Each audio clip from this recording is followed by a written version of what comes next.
Everyone. Thank you all for this opportunity. So we'll start today with chapter 6, verse 5. So before we start, some prayers. Gurur Brahma, Gurur Vishnu, Gurur Devo Maheshwaraha, Guru Sakshat Parabrahma, Tasmai Shri Gurave Namaha. वसुदेवसुतं देवं कंसचानूरमर्दनं देवकी परमानन्दं कृष्णं वन्दे जगद्गुरुं कृष्णं वन्दे जगद्गुरुम्. So last week, we covered chapter 6, verse 4. So just a quick summary. Chapter 6, verse 4 said that when the sage feels no attachment for sense objects and actions, renouncing the egocentric will or samkalpa, then he is said to be enthroned in yoga. So this week we're covering chapter 6, verse 5, which is Uttaredatmanatmanam Natmanam avasadayet Atmaiva hyatmano bandhuhu Atmaiva ripuratmanaha. So if anyone wants to recite the shloka, you can raise your hand. You can go ahead, Sri Ramyaji. Yeah. Uttaret atmanatmanam natmanam avasadayet atmaiva hyatmano bandhur atmaiva ripuratmanaha. Thank you. Thank you. And then I see Sandhya Didi's hand raised. Radhe, thank you. Uttaret atmanatmanam natmanam avasadayet atmaiva yatmano bandhu atmaiva ripuratmanaha. Thank you. And then Pratisha ji, you can go ahead. Radhe, Uddharedatmanatmanam Natmanam avasadayet Atmaiva hyatmano bandhur Atmaiva ripuratmanaha. Thank you. And then Sandhya ji. Thank you. Uddharedatmanatmanam natmanamavasadhayet atmaivyhyatmano bandhuratmaiva ripuratmanaha. Thank you. So this shloka means elevate yourself through the power of your mind and not degrade yourself, for the mind can be the friend and also the enemy of the self.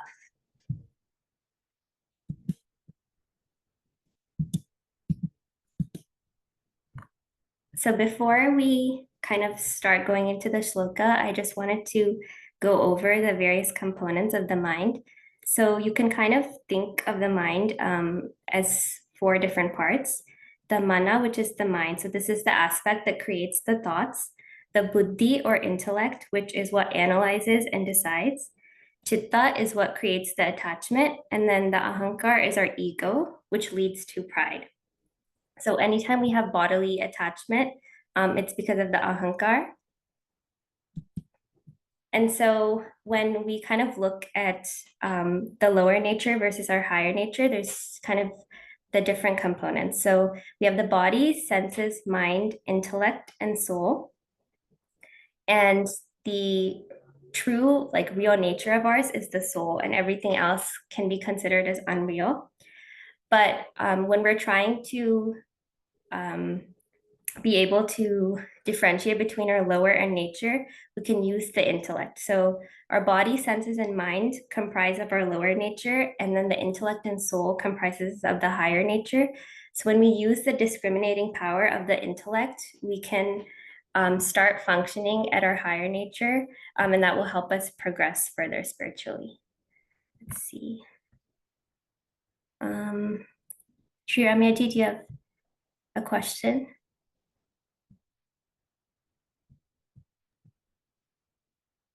I think these might be hands raised from others. From We can do it in these them. ones? Yeah. Okay. Yeah.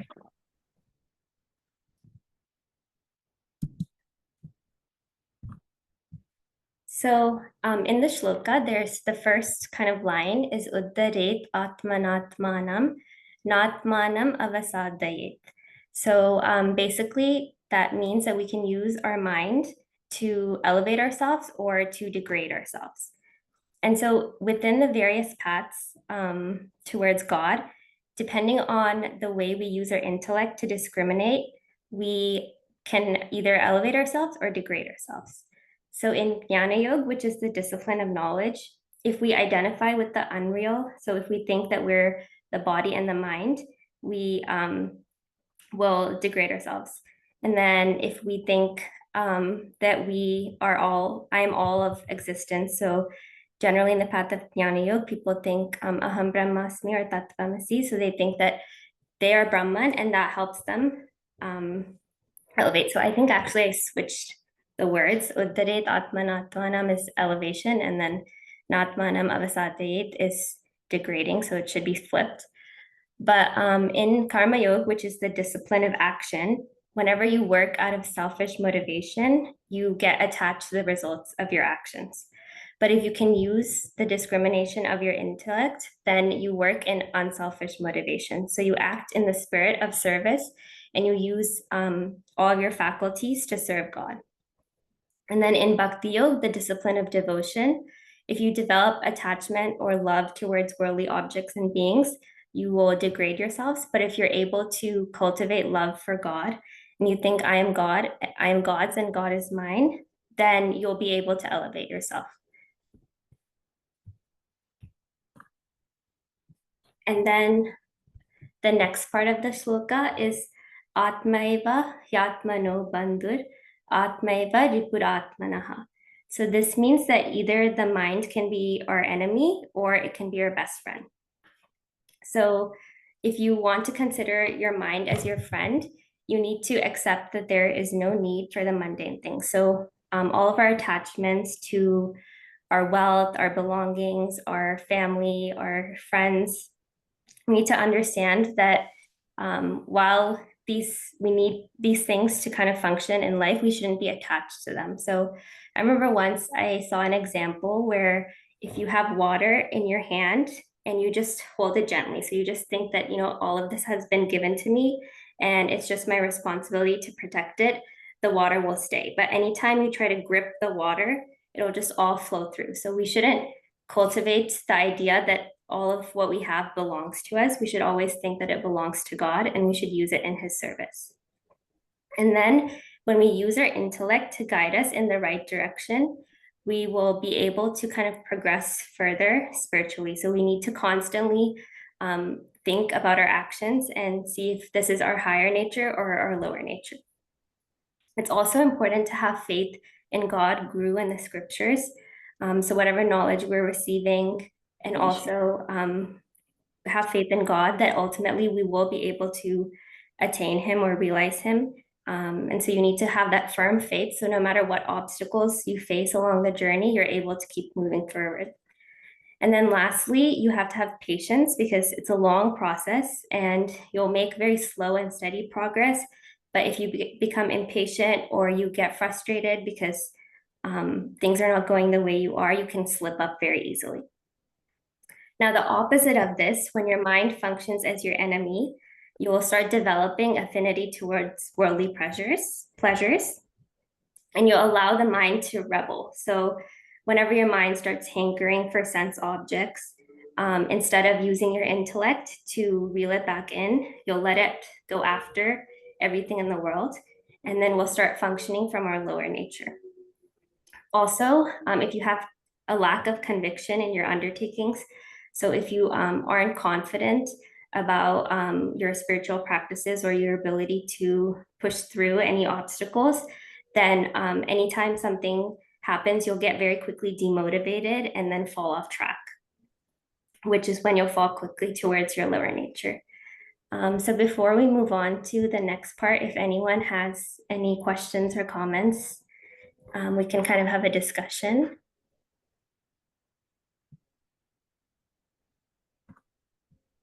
Yes, Nitin. Yeah, I just want to add, a little more flavor to this discussion where we have the four components of our mind, right? Man, Buddhi, Chit, and Ahankar, right? So one aspect is the one which makes the resolve that I want this, or something a prelude to the action. Um, then the Buddhi aspect is the one which does its signature, yes, go for it, or puts its stamp of approval, yes, the decision part of it. The Chit part of it is the attachment that it forms to that particular act. And Ahankar part is where it says, I did it. Like, for example, if we are eating a rasgulla, mind makes a resolve. I'm going to eat a rasgulla. Buddhi says, yes, go for it. Okay. Then only mind will, follow suit, or your hand will reach the rasgulla. Your chit is attached to rasgulla, that's going to give me bliss.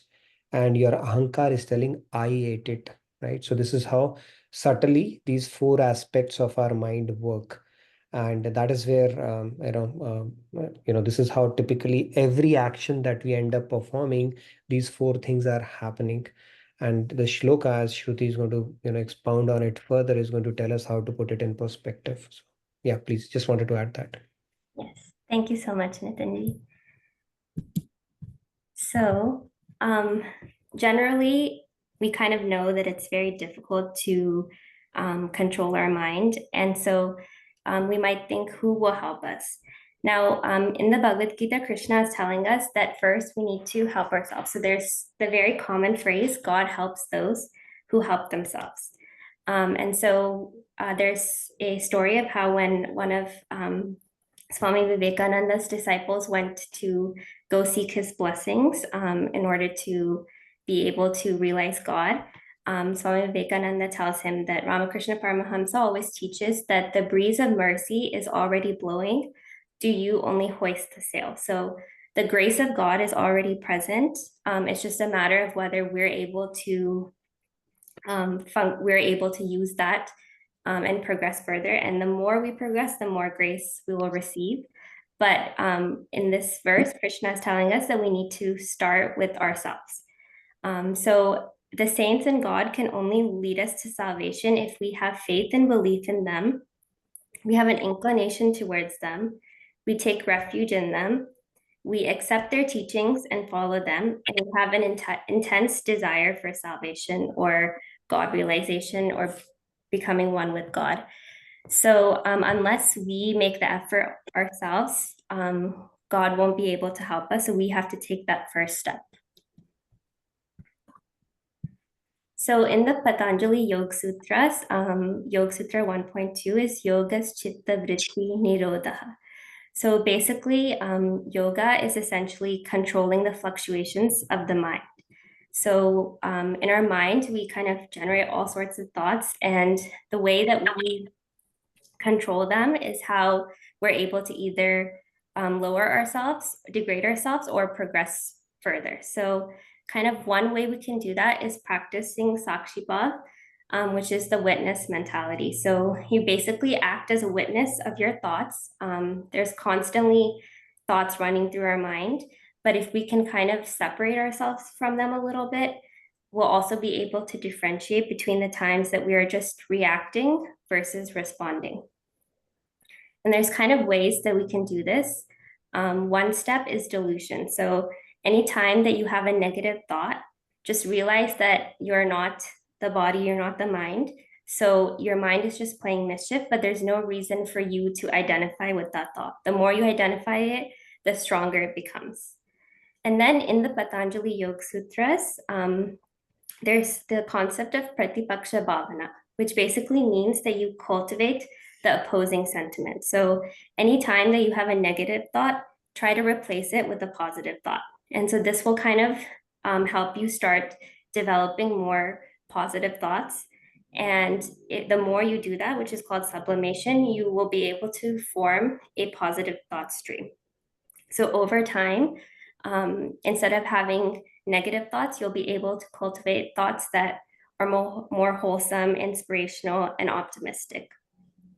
So even Swami Vivekananda, he would really emphasize how our thoughts are what make us who we are. So anytime that we have good ideals, it will develop us into a better person and help us progress further spiritually. So there are some kind of practical tools that we can use to kind of cultivate better thoughts and be able to help us use our mind as our friend instead of our enemy. So first is understanding that we're not the body, and there's kind of 3 ways that we can look at this. Number 1 is I am not the body.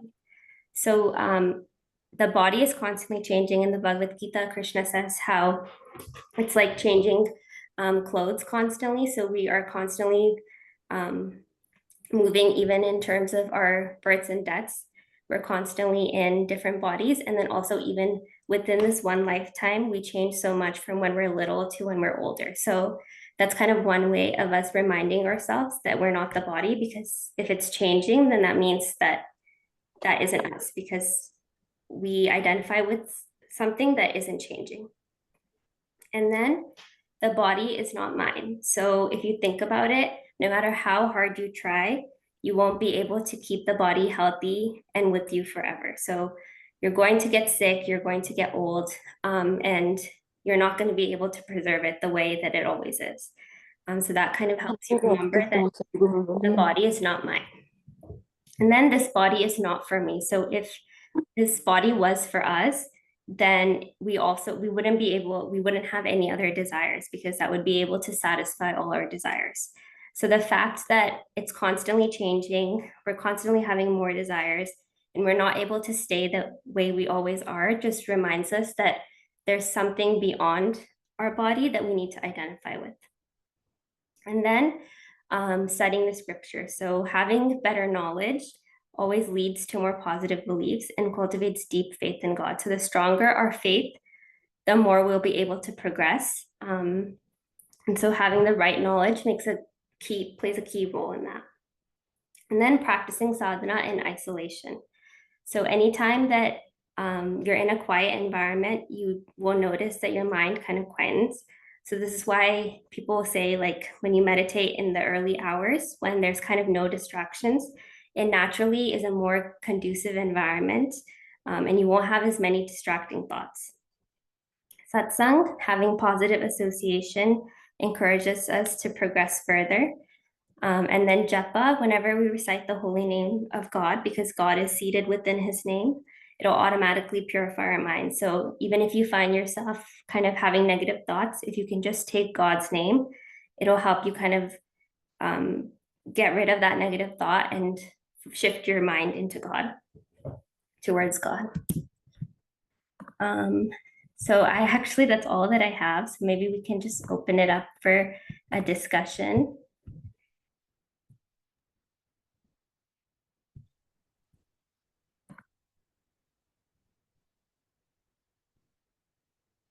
Yes, Sandhya Didi. This is just a shout out. Like this one slide is so comprehensive. I mean, again, this is one thing I think I can take a screenshot of, take a printout, put it in front of me, and always remember that these practices are inculcated in our lives on a daily basis. And one more thing I just wanted to say, the entire presentation was very simple and crisp.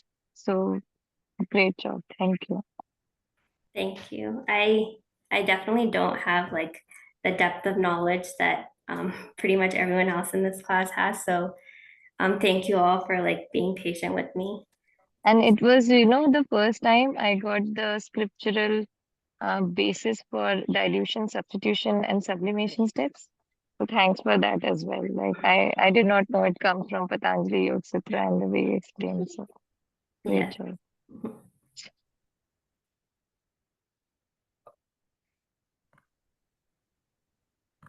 See.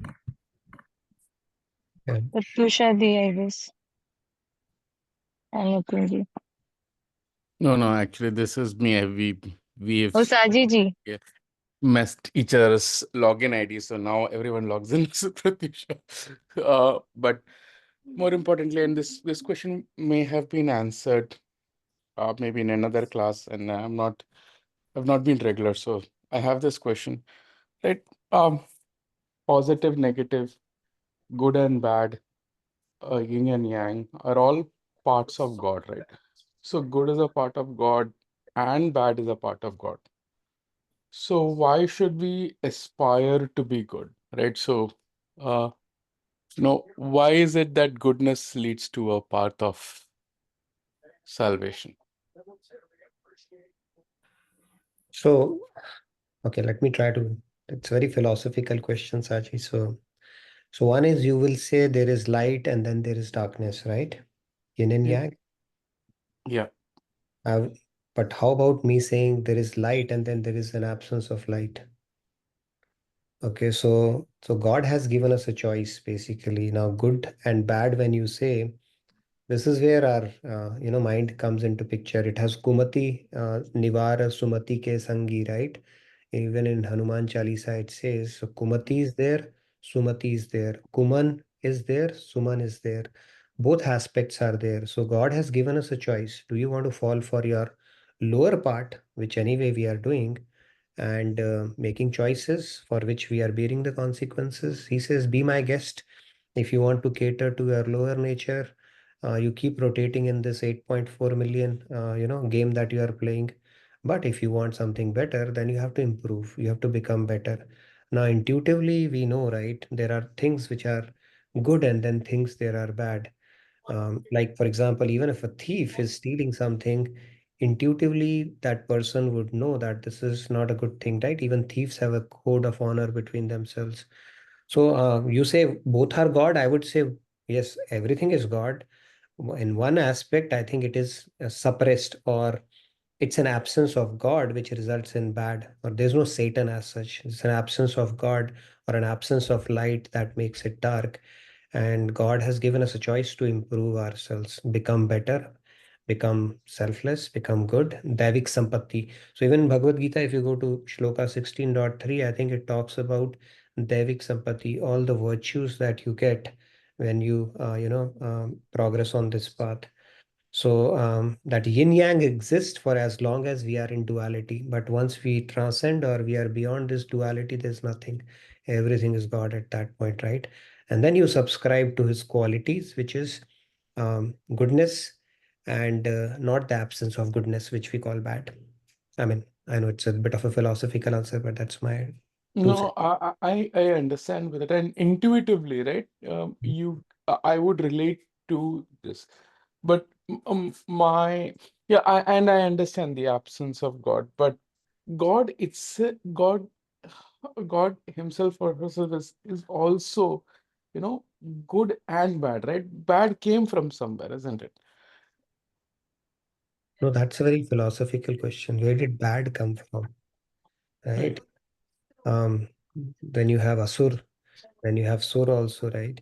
I think when Right. you have yin and yang, then you can relate to it, right? At least that gives you a perspective to say which one would you choose. If you always have one thing to do, then there's no choice, right? Then there's no free will, and then there's no point basically. If everything is perfect, it has to be programmed. I think both aspects exist. But yeah, it's a pretty philosophical question. Where is bad coming from? If everything is God, right? Where everything is God, where is the lower nature coming from? Correct. And is there anything in our scripture, right?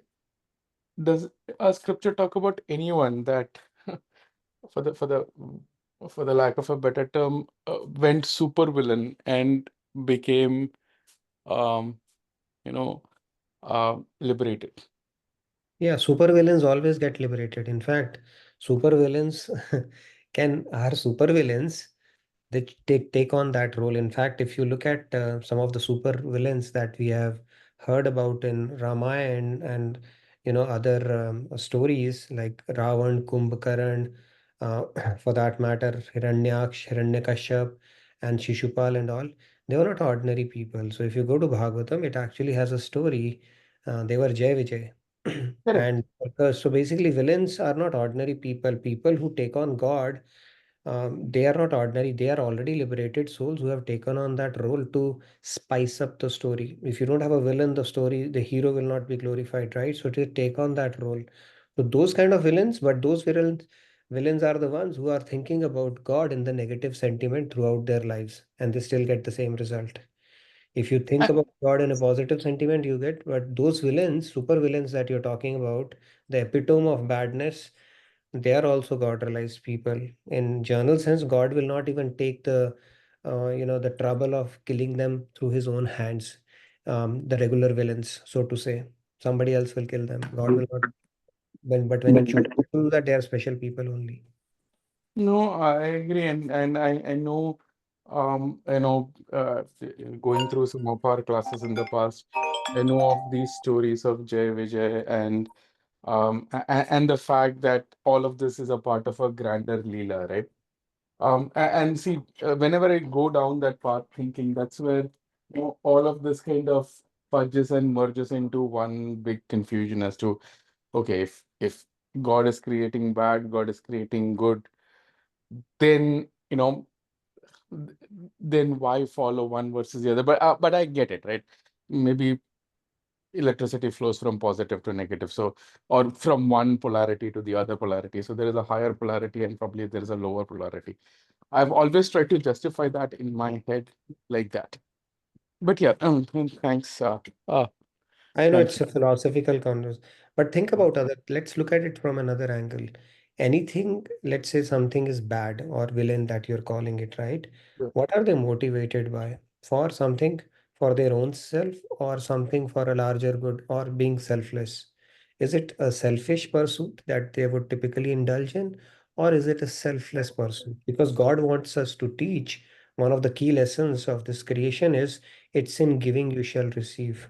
What goes around comes around, right? So now when you're talking about villain or bad, maybe that's the way to teach you that when you hold things for yourself and when you are motivated with a desire for your own self, and that extreme manifests in extreme bad people, then it does not serve. It will have a bad ending only. And he's teaching us to become selfless. Maybe that is the yin yang he has created in the for that sense, in that sense. And then people end up choosing sides because they have free will, right? People do choose sides in everything. A lot of people they sympathize with villains as well, even in today's world. So maybe that's his way of creating a yin and yang for us to drive home the point that it's in giving, it's in becoming good, or it's in becoming selfless that you shall get all that you have been seeking for. Yep. Yep. Mm. Thank you. Thank you I so know, but much. that's a pretty good thought-provoking question you asked, Saji. So Yeah, and it never ends, right? There are sometimes that I've gone to the conclusion that there is no right, there is no wrong, there is no good, there is no bad, there is just, there is just different situations.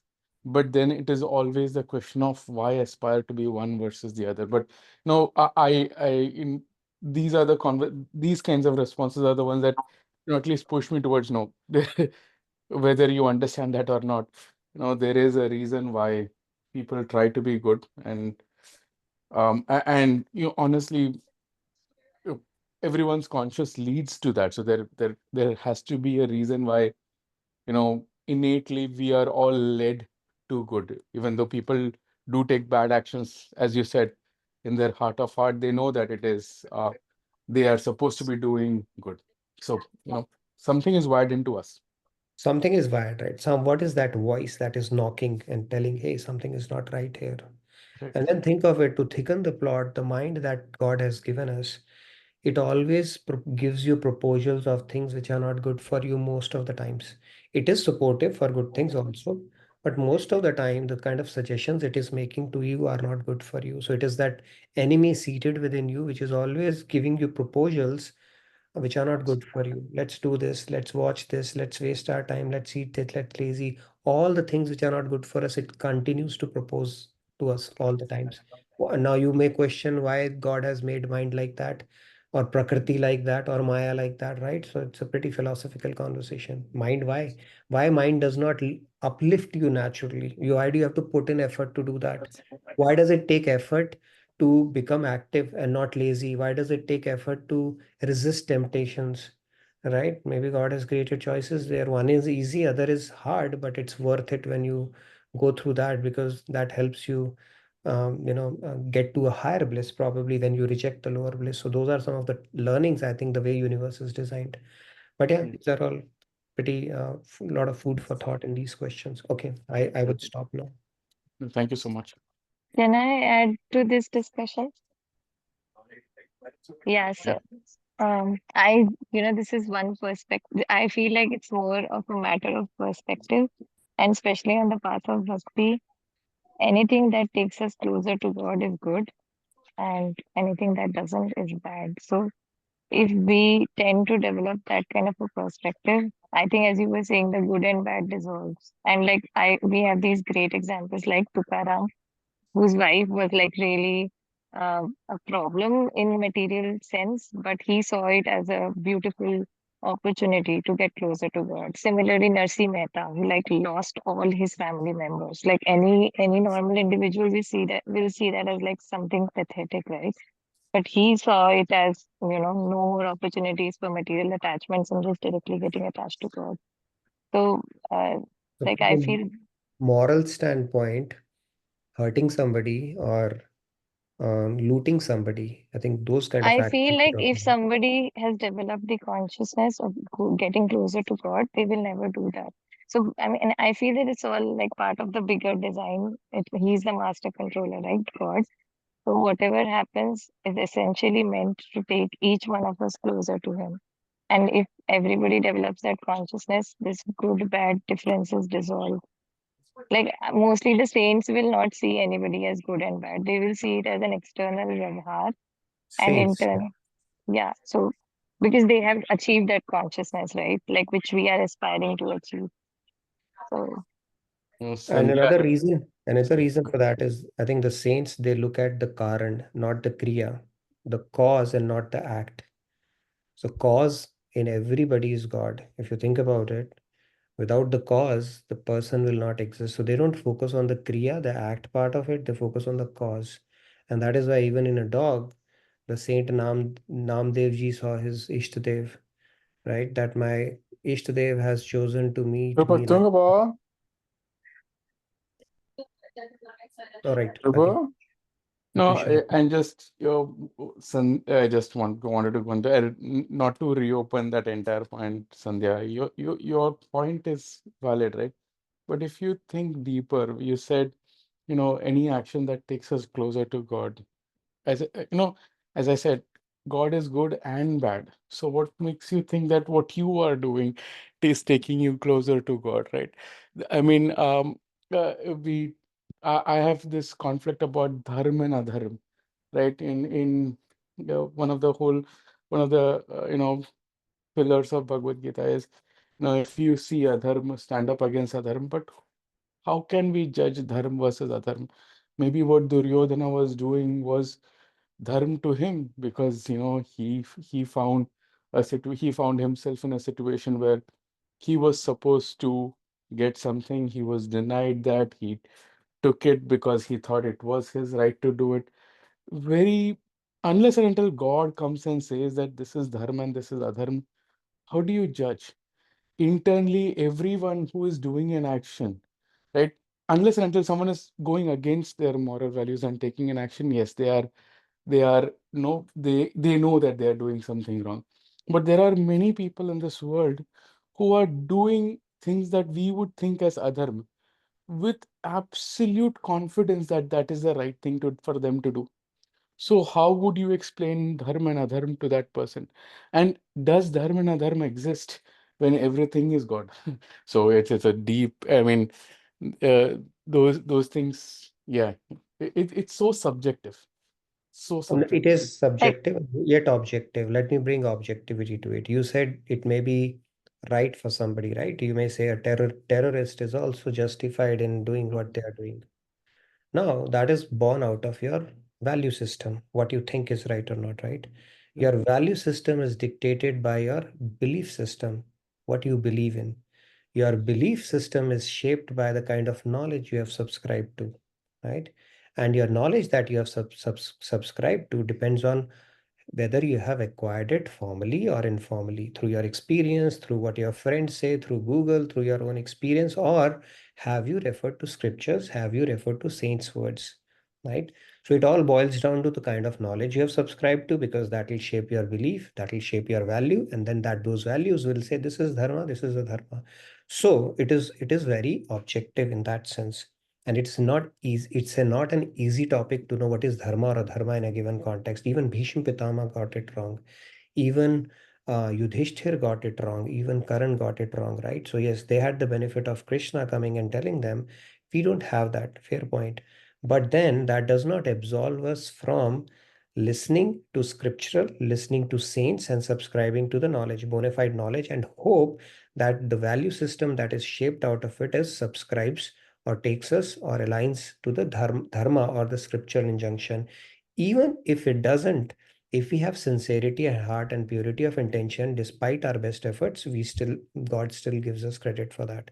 This would be a short, answer as quantitative or as objective as it can get. But I get your point. Everything is subjective. You get that? Yes and no, not necessarily. And that's why Krishna, towards the end of Bhagavad Gita, says, Sarv dharmam parityajya mamekam sharanam braj. That forget all dharma and adharma. The biggest dharma is just surrender to me. Okay, just Correct. align your will to me, and there is no higher dharma than that. He has Can I simplified it towards the end. Yeah. can I stretch this out for one more thing like a chewing gum? Uh, uh, just look at the conflict today between, and I don't mean to take up a controversial topic, but and no need to No, let's do appoint that. It's upon good. us. It's Yeah, good actually.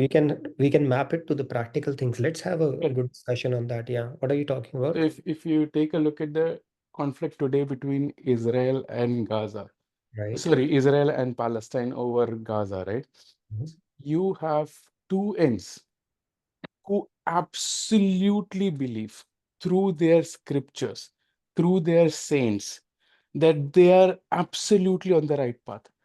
How can two people having diametrically opposite views believe that they are absolutely, no one in Israel feels that what they are doing is wrong. No one in Palestine feels that what they are doing is wrong. They are, all of them are informed by whatever you just mentioned, all of those points, right? Their practical knowledge, they have learned it somewhere. Their saints back it. Their intellectual people are all for it. If you were to be, what differentiates you is on which line or side of the border were you born? Were you born an Israelite or were you born a Palestinian? Mhm. Right? And both of them, absolutely, if you ask someone there, they will say that my saint said this and my scripture said this, and this is what I saw, and this is what happened to my family because of these people. On the Mm. other side, exactly the same thing. This is what my saint said. This is my holy land. This is Sure. my this thing. Perfect. No, there is, how can you decide between dharma and adharma there? Nobody can decide. I cannot. It's dharma is nobody can actually, to be honest. Only God would know what is dharmic in a particular context because He's seated within. He's privy to your most innermost thought. Now, a Palestinian dies, Hmm. serving his motherland, honorable death on the battlefield, or an Israeli dies, Hmm. or both die, fight, both kill each other, shooting bullet. No, they did it as a service for their motherland. Both are fine. Okay, Bhagavad Gita says when you do that, for a bigger cause, you get at the least that is assured is a higher abode, better life, because now you have not, it's a higher purpose that you have done. So both are justified in their sense. Now, who's an absolutely right or wrong? We are nobody to judge that, right? So both will get that. Now, when somebody killed somebody in that process, in what consciousness did they kill? If they did it, now that's where the scriptural injections come, right? That's where that knowledge comes in handy. Yes, you are fighting for your motherland. You are thrust into that situation because of where you are born, and you do that, right? You are not going to take a stance that my president is right or their president is right or their history is right or we were, Nazis did that to us, so we are justified. They are not. They're fighting for their motherland and they are justified in what they're doing. So both are fine in that case. But now when you are killing the other person, if you do it with a sense of serving your country, or discharging your duty, because that will be pleasing to God, then they will get that spiritual benefit. But if they are doing it with a sentiment of hatred, let me tell you who I am, you are this and you are my enemy, then they will get those consequences. The consciousness that they employ in that case would give them the result. They are very tricky questions. There's no right and wrong there, right? But what consciousness would they operate in the situation they are thrust into, would dictate their next life, or whether they get any spiritual benefit out of that situation or not, is how I would look at it, right?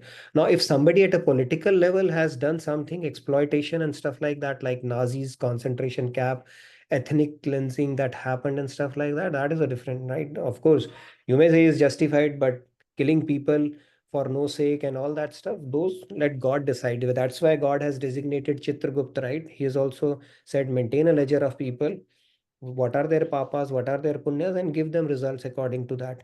But as me, if I'm born in Israel and I'm in their army and I'm fighting the battle for my motherland, I have a choice either to have bitterness towards my enemy and kill them, or lay my life for my motherland, or do it for a pleasure of God. Whatever consciousness I do it in, I will get the same result. I'm not I'm in no position to say I'm right or I'm wrong. I'm in a situation and I have to make the most of it. That's about it. So when you zoom into an individual, you are absolutely spot on, right? Right. How they in what bhav they are in that war, right? Right. Will determine their specific outcome. But if Mhm. you look at the macro view, right? Mahabharata Sure. was so straightforward. On one side you had Pandavas, on the other side you have Kauravas, but on the side of Pandavas you had Krishna. So you knew that Pandavas had to win the war, right? But Listen, in this before case, before who the is war supposed to broke win it? out, Yeah, before the war broke out, you was talking about Duryodhana, right? Didn't Krishna gave them a fair chance, give us 5 villages, and correct. the war could have been averted? Correct. No, absolutely. Absolutely. But my point is there you can clearly see who is on the side of dharma. If you take a macro position, so when you zoom down to individuals, you are spot on. But take a macro position, right? Take the overall view of homes getting destroyed, countries getting destroyed, facilities going away. Who's supposed to win this war? Who can say who's right, who's wrong? Individuals, I agree, they are motivated, and the way that they are in, it governs it. But at the macro view, right, with all of all of the homes burning away, all of these children dying, who is supposed to win this war? And no answer needed, but my question is, that's the thought that the makes me question, is there a right and is there a wrong, or is this just as we probably discussed in another class, is this all just a leela, and this is a drama that is supposed to play out, and there is no good and there is no bad? But yeah, but that's That's just a a view. very philosophical point. I think I would let Pratusha talk more about it. Even at a macro level, eventually it boils down to an individual who's taking a decision, right? Yeah, Somebody would have taken a decision to um, carve out a country, or to go and settle down in midst of Arabs, or take a call on declaring a war on a country. Somebody's taking a call. In what consciousness? What is their motive? Even a macro level is finally dictated by some individual or a set of individuals or a community, right? So yeah, these are very tricky. I mean, some of the ethnic genocides that have happened, Kashmir, right? yeah, For that matter, Nazis, what they did to these Jews, all those things, they very tricky. We can let God decide that. But yes, to your point, I think the world is perfect the way it is. Like you said, it may be a leela. We participate in one side of the leela based on our karmas. That's where we choose to get born in. We are born in this era, right? Some people are born in Palestine, some in Israel, some are in Somalia, some in Afghanistan.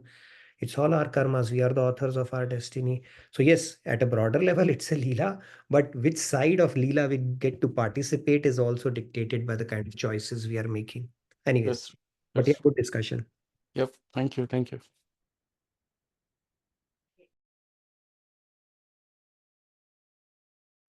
I was speaking Uh, like you on mute.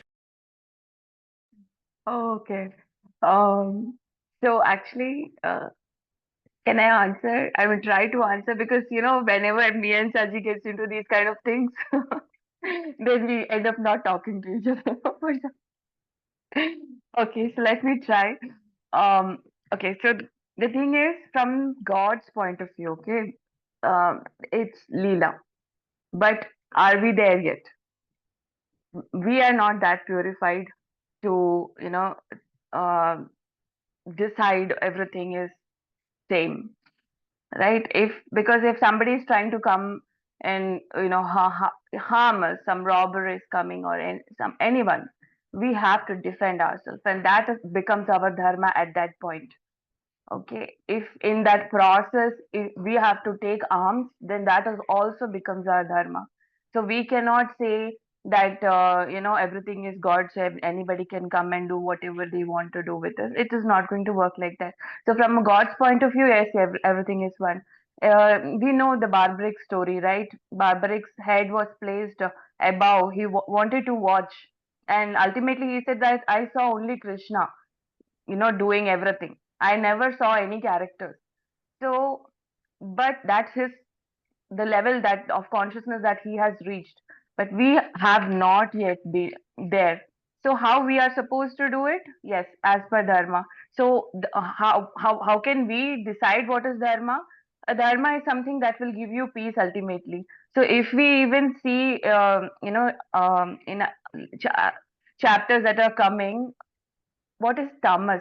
Tamas means where you are so negative, you're not going according to, you're not peaceful basically. You want to be, you want to lie around, your mind is totally in a bad state. So that kind of a thing is what you will end up if you don't do the right thing. And one more thing that I recently came across about the chitta was, um, see, we have our mind, right? And our mind dictates what actions we are supposed to do right now, right? We are not God realized, and God is not coming and telling us, okay, because when you are God realized, God is the one who's doing your or everything. So right now, our ego is what is guiding us. So chitta, okay? So chitta is a pure, very, very purified ego. Okay, that means there is no ego left, zero attachments to anything that is material. So at that point, the mind that is functioning is of God's mind. At that point, everything that you do becomes God's action. Okay, we are not at that level. So basically, very, very pure chitta is God. Okay, acting that through that mind, then that mind will say you do this, that. There is no trace of identity at all. That pure mind is God acting through that mind. Okay, that is God realization basically. But we have identifications. We are not that pure as of now. So when we act, we have karmic backlogs that we are going to carry around. So that's another reason why Bhagwan is saying, do as per the dharma that gives you peace. Ultimately, when you're God realized, okay, you understand. Yeah, everything is play only. But we have to be very careful on the lines. Because somebody said something, some scriptures say something, we have to understand that we are given, intellect, we are given mind. We have to understand what is giving us. Just blindly believing something is also not right. Right? We have to think what what is right at that moment. You're losing your life for something, for a cause. Who is getting benefited? Are you going peacefully? And ignorance is not bliss again. So we have to make ourselves, I don't know now what Sajid is going to say. Yeah, I was just going to ask the permission, should I respond? Because we can continue this at home. No. I think if I understood Pratyusha's thing is like, Saji, if you are sthit pragya, where nothing bothers you, you are beyond dualities and you can see divinity in everything, then you can actually transcend above your daily, what is obliged to do for us, obligation for us basically to subscribe to higher level of knowledge or to practice spirituality or to have discrimination between what is right and wrong. That is obligatory on us until we reach the stage where we are sthit pragya and dualities don't matter to us. Then, of course, it is a Leela like Barbaric, who could see only Krishna, but then he was a Paramhans. Or for that matter, the saints who see God even in the food grains that they try to eat, because they see God in that as well, right? So they reach that stage. Until we reach that stage, we have to play along and develop some kind of a discrimination, because without discrimination, until we have that divine vision, then we are on a path that could be counterproductive for us, right? It's like, do we differentiate between a rasgulla or something lying in the mud? We do. One thing we say it is bad, it is not tasty, other thing is tasty. If we think everything is divine, which is how it's meant to be, God has permeated every atom of this universe, right? But we are living in duality, and that is why we need discrimination. And our best bet to develop that discrimination is to understand the scriptures as best as we possibly can. And with God's grace, with if we come in contact with a saint or with God's grace alone, he will start imparting that wisdom to us, where our intuition will keep on getting amplified and more powerful, where it will start knocking, this is right, this is not. It is there, it is very subtle, but it will start becoming more powerful. There is no choice but to develop that discrimination until we reach that stage, is how I would look at it. Probably that's what you wanted to say, Pratisha. Okay, let's Yes, continue. yes. I think Shruti, you wanted to say something or add. Let's continue with the discussion. No, I think thank you for having this discussion. I think there's I learned a lot. But I think this shloka is very important, where it's talking about the mind, because most of the spirituality is about mind management, right? Even Panchadashi says, Manev Manushyanam Karanam Bandha Moksho. Mind is the cause of liberation and bondage. And it is saying that you can make your mind your best friend or your worst enemy. Right now, it is our worst enemy. It is proposing us things which we continue to follow, but we have to make it our best friend.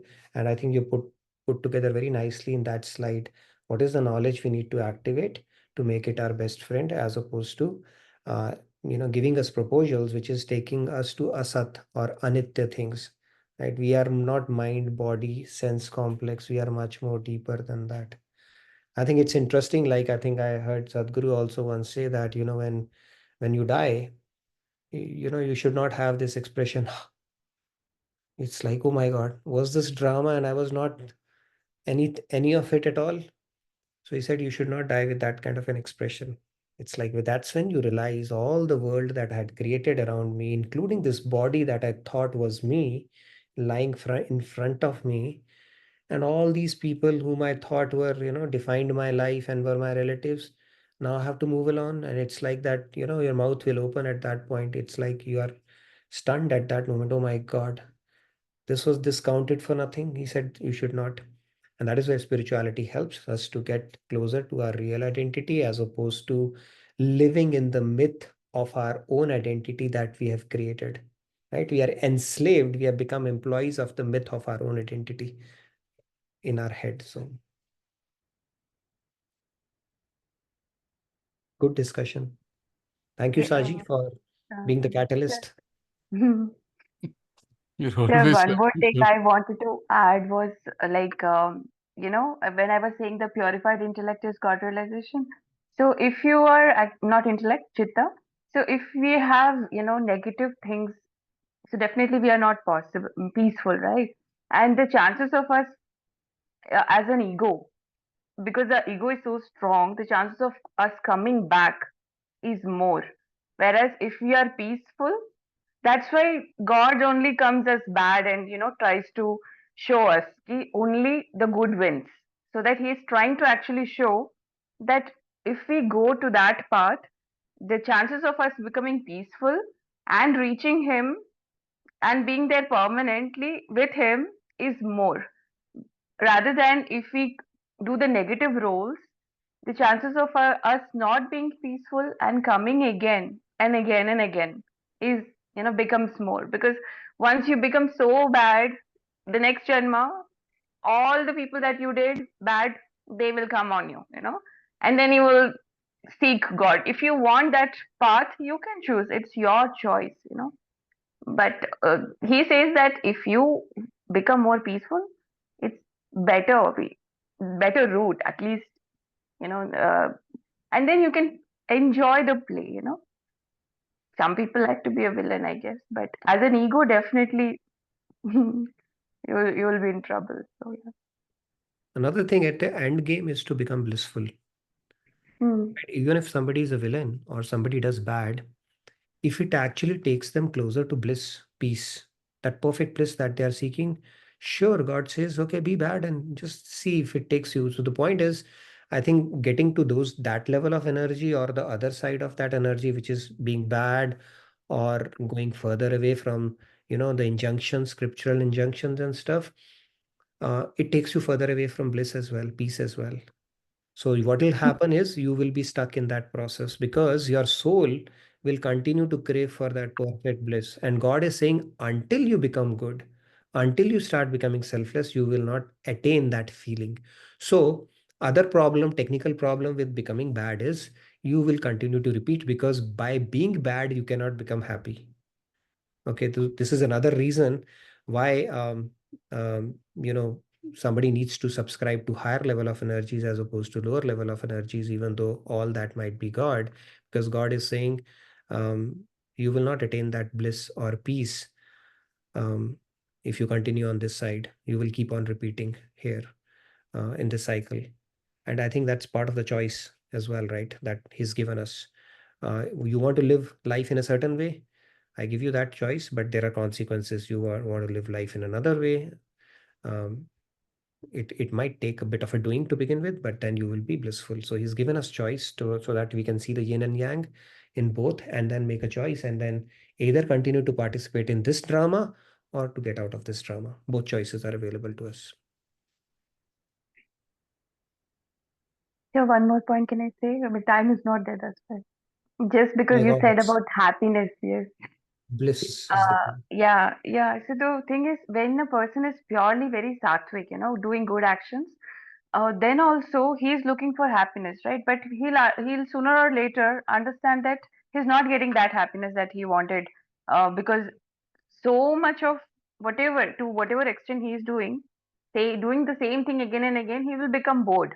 Similarly, at the bad side also, you know, you will understand that that that happiness that you are seeking is really not there in the bad also. You know, that realization will come at some point of time in both their life, the people who are doing good actions and the people who are doing bad action. That's when they try to seek, you know, what is it that I am, what is it I'm seeking, and that probably brings them, you know, head on to the spiritual path. Because I've also heard one, you know, video where Sadhguru is saying that people are, you know, putting nails on their head, you know, and they are constantly in anger. They do that, you know, because they kind of, I don't know, figure out some area. So either you be really good or you be really, and they're so angry, you know, they will say all kinds of things to people. And you can go that path, because then you'll understand that either ways you are not reaching God. So what is the right way? So that turn comes in through those kinds of experiences. So everything is needed, I guess. So whatever you choose. That's it. Yeah. So do we have devotional section? I mean, we are late, but I don't know. Maybe we'll do next week then. Sure, sure. But great discussion. And credit goes to Saji ji for initiating it. I think this conversation will continue between Pratyush and Saji after a while. So, To No, be no, no. continued. Shruti, you're about to say sorry.